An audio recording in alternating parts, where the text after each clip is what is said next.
ತಿನ್ನುಕೆ ಬೊಗಸೆ ನೀರು ಕುಡಿಯೋಕೆ ಒಂದು ಗಂಟೆ ಸಾಕು ನನ್ನ ಮಾನ ಮುಚ್ಚೋಕೆ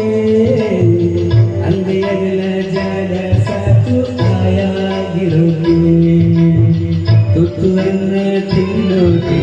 ಬೊಗಸೆ ನೀರು ಕುಡಿಯೋಕೆ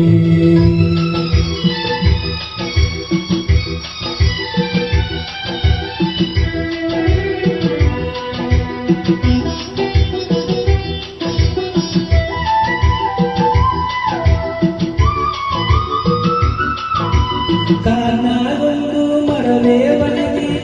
ಏನಾಯ್ತು ಊರಾಗೊಂಡು ಮನೆಯೇ ಉರುದೆ ಹೋದ್ರೆ ಏನಾಯ್ತು